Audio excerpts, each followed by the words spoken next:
Welcome to D.T. Kane's Epic Fantasy Book Club. I'm D.T. Kane, author of the epic fantasy series The Aggersfar Saga and the spoken books Uprising. Each week, I read from one of my novels, discuss my writing process, answer your questions, and have general discussions about fantasy fiction. It's like a book club, except I do all the work for you. Find show notes, info about all my novels, and much more at dtkane.com. Here's the show.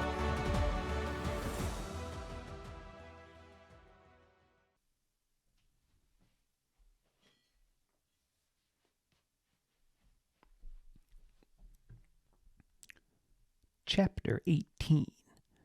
"I don't know," Leanna said. "Something just doesn't seem quite right." Ehma had gone down below, saying she needed to give advance notice to the workers there to expect visitors. Why whoever it was that was down there needed warning before Ehma brought them down, Baz had no idea, and Ehma hadn't offered any explanation. She was being very coy about whatever was beneath the mill, and Baz was trying his best to pretend that didn't make him anxious. Shortly after Ehma departed, Leanna returned. She had an ointment rubbed over the bruise beneath her eye and given Baz some bread and cheese he was currently shoveling into his mouth. He hadn't eaten since morning and had left most of that food all over that guard's boots earlier. Now that they weren't in immediate danger, his hunger had become nearly overwhelming. Still, he paused with a bit of cheese halfway to his mouth when Leanna spoke. "What do you mean?" he asked, trying to sound casual. "Well, for one thing, I don't like how that miller looks at you." That's what Leanna had settled on calling Ehma, as she couldn't accept giving her any title that implied authority. "Oh?" Baz said, relaxing a bit. He'd expected Leanna to go on about all the circumstances that made Emma's presence here suspicious. "And how exactly is that?" Leanna lifted a shoulder. "I'm not certain. Sort of like she knows something about you she doesn't want anyone else to know." "Huh." Baz hoped Leanna didn't notice the nerves in his laugh. "You sound like a jilted lover or something." Leanna's face immediately turned the deepest shade of crimson he'd ever seen, though he only saw it for a moment. Then Leanna punched him so hard in the shoulder he nearly fell over. She was taller than him and probably didn't weigh much less than him, so being knocked over by her wasn't that embarrassing. It wasn't, really. His face was only heating because he was mad she'd knocked the cheese from his hand. "Everything all right over here?" Ehma was walking back up to them, wearing an expression Baz couldn't quite place. Not precisely anger. Concern? "Nothing you need worry yourself with, Miller," Leanna said. Her face was still heated, but her eyes were ice as she faced Ehma. "Now, tell me how you think to get us to Fortune without a ferry or horses." "First, we'll need to go down below." "Down below?" Leanna's back stiffened, which put Baz on alert as well. She seemed genuinely alarmed. "Below?" Leanna said again, though this time with a heaping dose of incredulity in her tone. "I'm not certain you are permitted down there, Miller. We certainly can't bring him." Leanna motioned at Baz. He did his best to keep a scowl off his face. Leanna became an entirely different person when matters implicating the Conservatory were involved. In private conversation, it was easy to forget her true feelings about speakers, but when she put on her conservator's stole, she could be disaffecting as any reader. Ehma did far worse than Baz at concealing her dismay, openly glaring at Leanna. "What?" Leanna demanded. "Sorry, Madam Conservator." Ehma inclined her head, though her frown remained. "It's just, I'd assumed the pair of you were friends and you'd want him to come along with you. I apologize for making such a foolish assumption."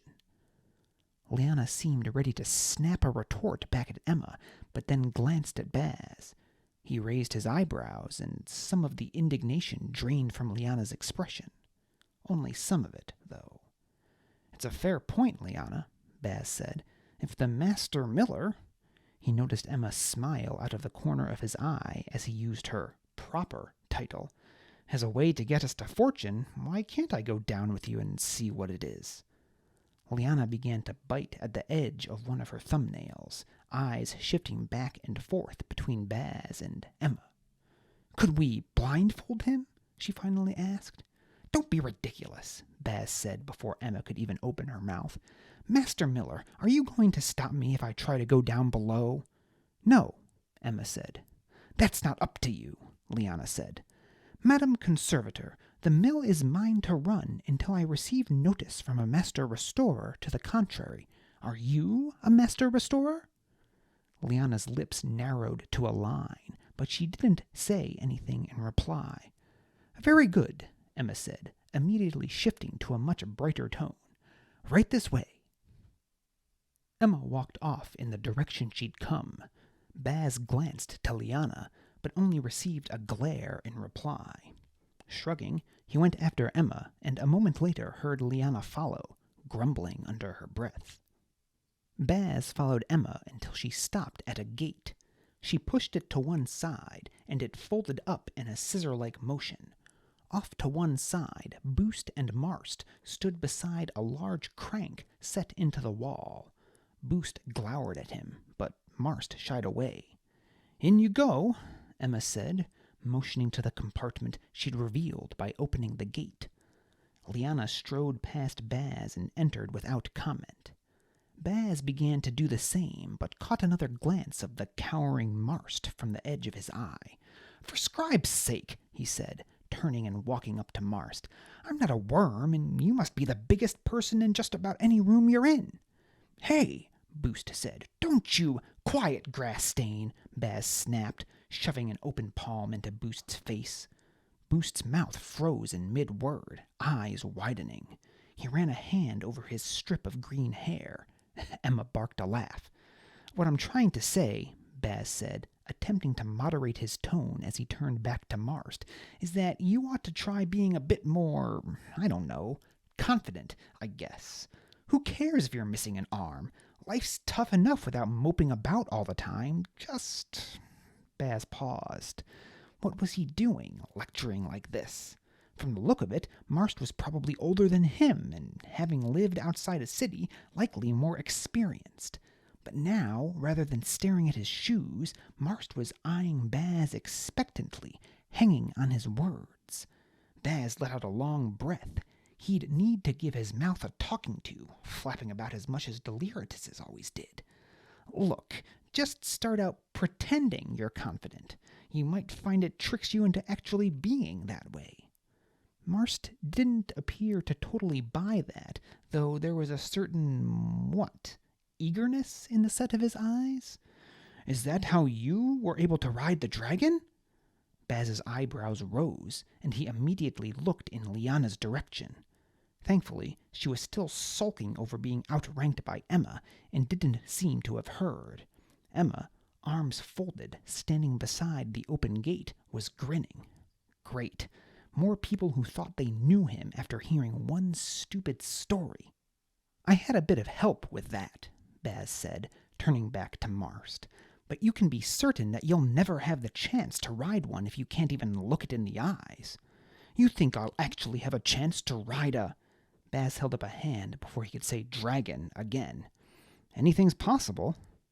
That sounded like the lamest possible response to Baz, but for whatever reason it seemed to excite Marst. Baz shook his head and turned to go. Boost was blocking his way, arms folded over his chest. He seemed to have recovered from Baz's insult, his stare even harder than it'd been before. Baz met it for several moments, but eventually found he had to look away. Rather than permit his pride to be stung, though, he chuckled. "You're braver than me." For the second time in the past 60 seconds, Boost's face went from anger to surprise. Thanks," he said. Baz considered saying he hadn't meant it as a compliment. Bravery was a good way to get yourself killed. But saying stupid things like that to someone who clearly didn't like you was also a good way to, if not get yourself killed, at least find yourself with a suddenly bloody nose. So Baz just nodded to Boost and walked around him toward Leanna. Huh, maybe Mother was right, Ehma said under her breath. Baz wasn't certain she'd meant him to hear, and Leanna was looking at him impatiently now, so he couldn't ask Ehma what she meant. "Let's get this over with," Leanna said as Baz and Ehma filed into the compartment. There wasn't much space, and Baz found himself squeezed between the two women. Perhaps most men would find such a position appealing, but Baz had seen the way Leanna and Ehma looked at each other. He considered asking if he could perhaps just wait up here after all, but then Ehma slid the gate closed and made a twirling motion with one hand toward Boost and Marst. "They're not coming with us?"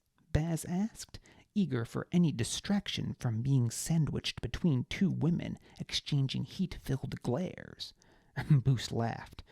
"We're just simple millers. We don't go down there. Don't know what happens down below. Don't want to." Baz opened his mouth to ask just what was so secret about this place. But then something that sounded like gears began to grind, and the compartment lurched downward. "Ah!" Baz shouted before he could stop himself. "Scared of lifts?" Ehma asked, a laugh in her tone. "Lifts?" Baz asked, glancing around the compartment as if it might cave in on him at any moment. "You've never been in one before?" "Can't say that I have," Baz replied, "and I can't say I'm sorry about that either." "Don't be ridiculous," Leanna cut in. "It's just a box attached to a chain that's attached to some gears." "What happens if the chain breaks?" Baz asked. Ehma snorted. "Don't be—" "What was that?" Baz interrupted. "What was—" "Oh, I see what you're trying to do," Ehma said. "Can't fool a worm." "No," Baz said.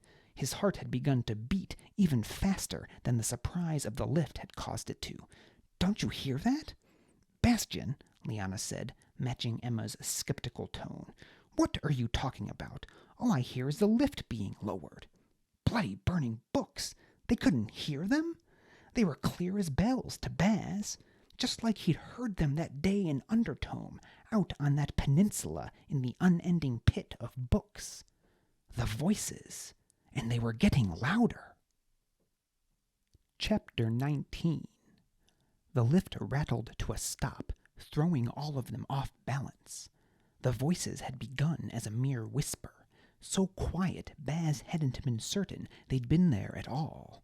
They'd quickly risen in volume during the descent, though, until reaching the current rumbling in Baz's head, like a waterfall at a great distance. He couldn't make out what any of them were saying, but there was no doubt they were the same voices he'd heard in Undertome. "Imbeciles," muttered Ehma. "No matter how many times I tell them to ease the lift to a rest, they always drop it like a copper bit into a well." She reached out to open the gate, but then apparently noticed that Baz was gripping it with white knuckles. Her face softened. "What's gotten into you, Bastion?" Leanna asked, her tone much less sympathetic than Emma's expression. Baz shook his head and realized how childish he must look, grasping the bars like a security blanket. He released them and stepped back. The voices were still there, but had receded to the background of his mind, hardly more noticeable than a dull ringing in one's ear might be. "Nothing," he muttered. "I guess I was just startled by the lift, is all. Speakers aren't given access to such wondrous technologies, you know?" He'd meant that as a joke to lighten the mood, but both Ehma and Leanna looked away from him. "I'm fine," he quickly said. Obviously, they weren't hearing what he was, and they'd think him crazy if he admitted to hearing voices.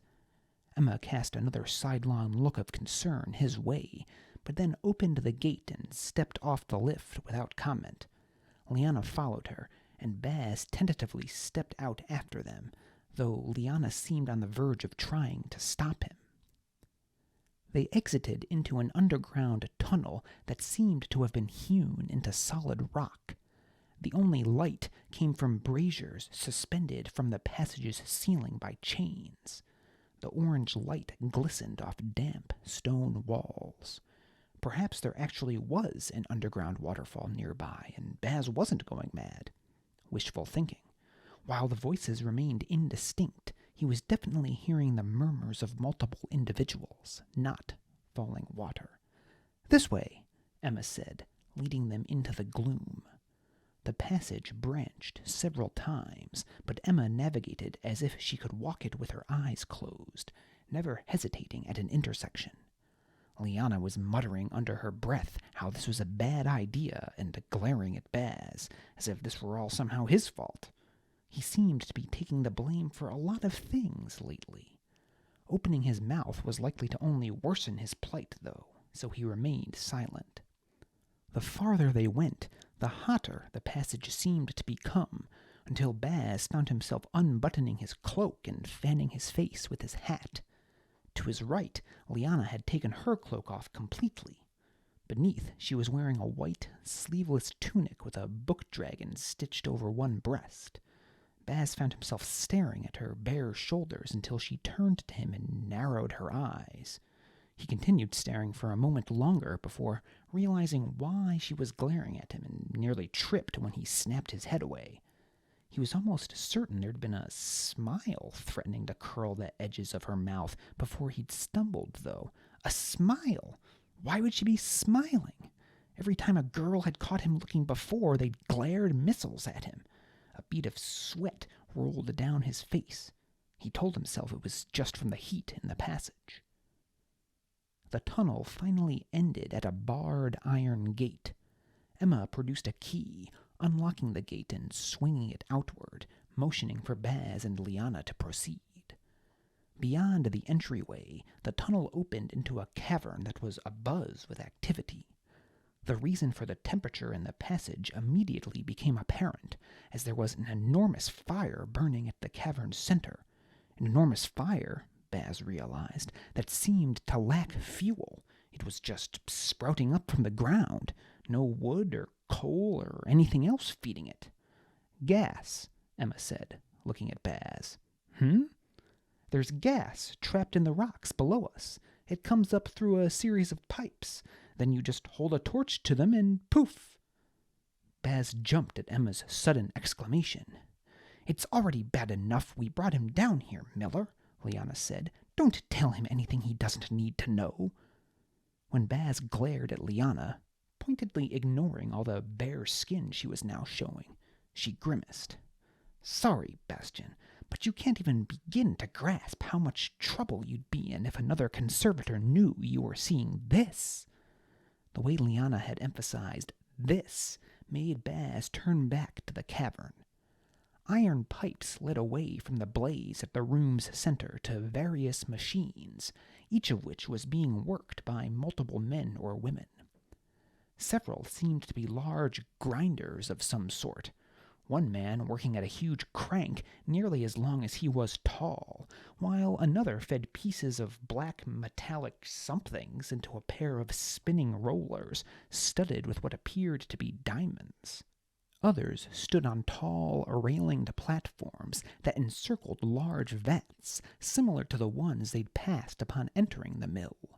Steam rose from the containers, and workers stirred their contents with long poles. One lifted her pole out as Baz watched, revealing it to be coated with black goop that reminded Baz of the slime that bubbled out of the bogs in the Firelands. The tanks narrowed at their bottoms and had a valve toward the ground, presumably a drain. Pipes leading from those valves led to still more contraptions. These were also best described as vats, though they were smaller and rotated in place like a child's toy top. Baz had nearly forgotten about the voices, but they suddenly increased in volume as he stared at these last implements. He put a hand to his head and looked away from them, relieved to find that doing so immediately brought the muttering back down to an ignorable level. "What's going on in here?" Baz asked, rubbing at his temples in an effort to dissipate the sudden headache the voices had induced. "You don't need to know," Leanna said. "They're making ink," Ehma said at the exact same time. The two women glared at each other, and the temperature seemed to go up another few degrees. Baz interjected before they had the chance to start arguing. "Ink? I thought that was all made in the factories in the cities." "Most of it is," Ehma said, "but this kind is too dangerous to make near any heavily populated area." Oh? Baz looked from Ehma back to the steaming vats of black goo. What sort of ink is it? Ehma didn't immediately answer, and when Baz turned back to her, he was surprised to see her looking to Leanna, almost as if seeking permission to go on. Leanna let out an exasperated sigh. Might as well tell him. He's already doomed if anyone else finds out he came here. It's shadow ink. Baz shuddered involuntarily. He'd only ever spoken one shadow spell, but that had been more than enough to understand Emma's ill-ease over the stuff. Shadow was the element of pain and murders. No one knew much about it, other than that it could do truly awful things when written into a spoken book. What do? Bottle up darkness itself to make it? Baz said, giving a chuckle. Once again, his effort at a joke completely failed. In a manner of speaking, Ehma said, voice entirely serious. There's only one way to make it that anyone's ever discovered. Distillation of a shadow breather's scales. Alive shadow breather's scales. But, Baz said, really disliking where his mind was taking him, that would imply that you have access to live shadow breathers. That's why it can't be made near a city, Ehma said. They live in the system of tunnels that starts back there beyond the equipment. Baz took several steps back in the direction they'd come from. Well, remind me to never get too close to those tunnels, all right? He'd heard stories of shadow breathers, creatures that were as much poisonous mist as tangible beast, nearly invisible in the darkness until the moment of attack, at which point it was far too late to save yourself. That's going to be difficult, Ehma said. Baz's stomach dropped into his boots. Why is that? Well, those tunnels are how I was planning to get you to Fortune.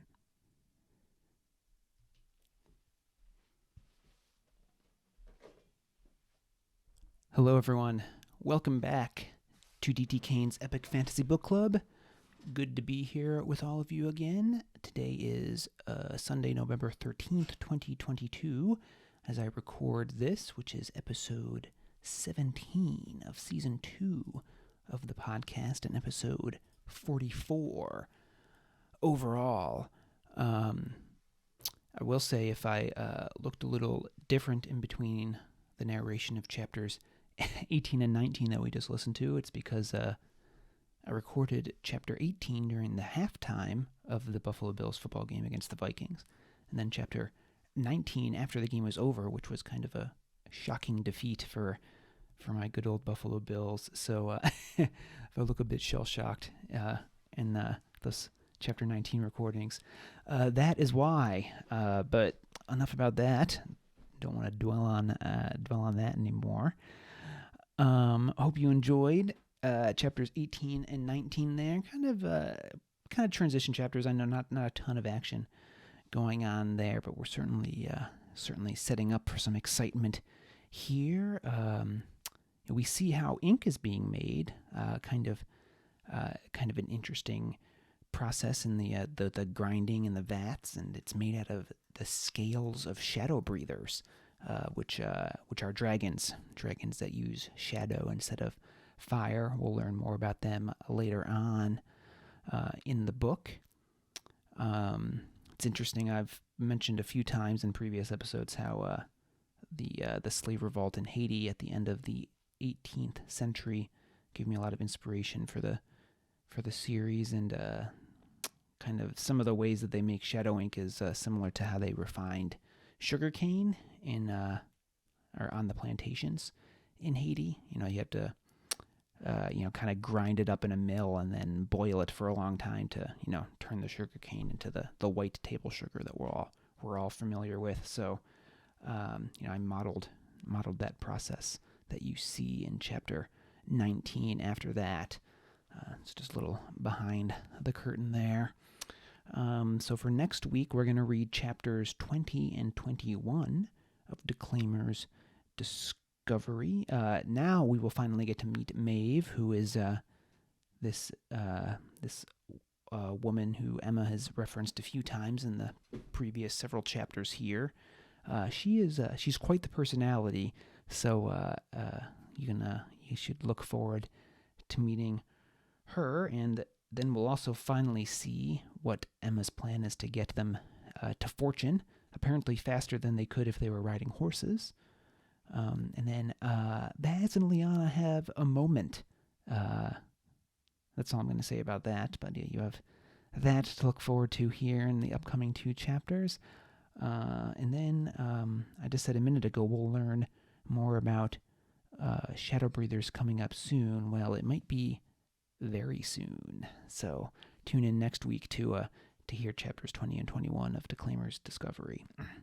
And then the following week, which is the Monday after Thanksgiving, we'll be doing a nice analysis episode. We'll be munching on some Thanksgiving leftovers and talking about chapters 15 through 21.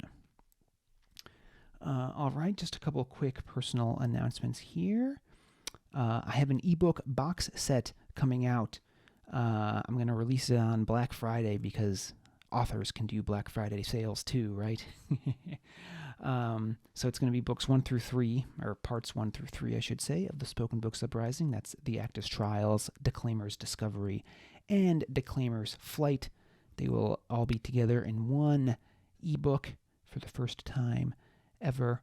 And if you want to get in on the Black Friday sale, you have to be on my email list. I'll be announcing it Black Friday, and it'll be on sale for $3.99. You'll be buying directly from me. I have a website set up where you can buy directly, and then the files are delivered to you through a service called BookFunnel, and you can get them directly onto your Kindle or other e-reader from there. But that helps support me a little more. Usually Amazon takes 30% of the sale price as their take, which frankly is fine, because without Amazon I wouldn't really have a great way to distribute books to a whole lot of people. But selling direct like this, I get to keep virtually all of the sale price, so you can help me out if you buy direct from the Black Friday sale, and you'll also be saving $2 off of the standard price of $5.99 for the box set. And if you have read the first 3 parts already, well, if you get the box set, that includes 2 original never-before-seen essays by me, talking about my influences for the series, including an interesting essay, I think, on the Haitian slave revolt and how I took some ideas from that and worked them into the series. And there's also going to be art in this one. I have commissioned depictions of Baz, Deliritus, and Rox, and those are going to be included in the box set as well. And at least for now, that's going to be the only place that people can see them. So even if you've read parts 1 through 3, you'll get those nice little bonuses if you pick up the box set for $3.99. And you'll also be supporting a hardworking independent author over here. And I should say, too, if you would rather just wait and buy it directly through Amazon or Kobo or Google or Barnes & Noble or wherever else you buy ebooks, they will be it will be available on those sites probably the following week for $5.99. So totally fine if you want to wait for that as well. But if you want to get on the sale, you got to be on my email list. So ddkane.com/email-sign up. I'll leave a link in the show notes as well for that. Really my only other news, my NaNoWriMo update going well. I think I just crossed the halfway mark today. Yes, I'm at 25,470 words out of the 50,000 goal for the month of November. So that is going well. I've written the minimum number of words every month, which is, 1,667. I just aim for 1,700 a day. I think I'm averaging about 2,000 words a day. So NaNoWriMo is going well. Into the Dragon's Maw, going pretty well.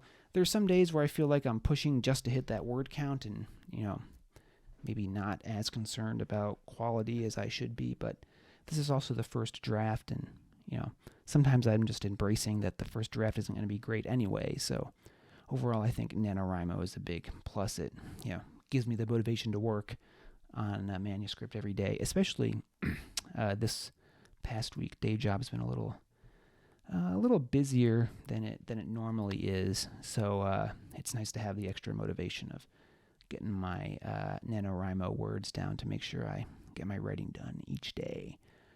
So you can keep cheering me on. Either in the newsletter, you'll get updates through there, or you can follow my NaNoWriMo profile at nanowrimo.org/participants/DTKane if you're interested in seeing how I'm doing. I've also been posting updates on Twitter about my progress. Okay, I think that's just about it. I hope you enjoyed my photos of the week in the newsletter this week. If you're a subscriber, got a bunch of bird photos from North Ponds Park in Webster, New York, which is my hometown. Also got a nice little autumn shot of, the nice trees in multiple colors reflecting in a pond. So check that out over in the newsletter as well. I post my photos of the week every week that I take myself. I'm a bit of a hobbyist photographer, so just another reason. Each week you get my photos of the week and my quote of the week, which is also usually accompanied by another photo that I have taken. And my quote of the week is also accompanied by a short original essay interpreting it. And this week's quote is from Cassandra Clare, author of Clockwork Angel and other books. That's part of a series. I probably should have had this offhand here. Starting the Infernal Devices series, The Clockwork Angel, which I think is also a prequel to another series. Let's see. Goodreads, give me the answer. The City of Bones, Ashes, and Glass series. I'm not exactly sure what that's called, but there you go. So Cassandra Clare, Clockwork Angel, book one of the Infernal Devices series. And this quote was recommended to me by Jan, who is also one of my very generous patrons supporting the work I do here on the show and the newsletter and with my novel writing. So thank you, Jan, for submitting a quote. And the quote is, "One must always be careful of books and what is inside them, for words have the power to change us." And here's my little essay here. When considering how to address this week's quote, part of me wanted to disagree with it. Do we really need to be careful with books? Is reading and expanding your knowledge ever a bad thing? After some careful reflection, however, I think I agree, provided we understand what is meant by careful. You shouldn't avoid certain books because you disagree with them or they make you uncomfortable.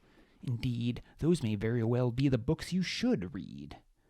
The trouble arises when one reads a book with a closed mind, either going into it already believing they'll disagree, or, conversely, expecting to accept everything it says as absolute truth. The act of reading itself is never bad, but doing so without applying your own critical thinking can be. Everyone should avoid ignorance and pursue all the knowledge they can, but we must also thoughtfully consider the information we consume so that we can sort out fact from fancy. Again, this week's quote was submitted by Jan. Thank you very much, Jan. And if you have a quote that you particularly enjoy, email it to me at dtkane@dtkane.com, and I may feature it on a future Fantasy Quote of the Week segment in both the newsletter and the podcast. So there you go. That is this week's episode. We'll be back next week reading chapters 20 and 21 of Declaimer's Discovery. So until then, this has been D.T. Kane's Epic Fantasy Book Club. Thanks for listening to D.T. Kane's Epic Fantasy Book Club. If you liked today's episode, please consider rating and reviewing wherever you listen to podcasts. If you're watching on YouTube, give this video a thumbs up if you liked it, and hit that subscribe button and the bell so you get notified whenever new episodes become available. If you'd like to listen to back episodes or review the show notes, visit dtkane.com/podcast. D.T. Kane's novels are available for purchase at most major online retailers, or you can purchase directly from his website at www.dtkane.com/books. You can receive a free short story and sign up for D.T. Kane's mailing list at dtkane.com/email-signup. If you'd like to connect, you can find D.T. Kane on Facebook at D.T. Kane Author or Twitter at D.T. Kane Author, or send D.T. Kane an email at dtkane@dtkane.com. See you next week.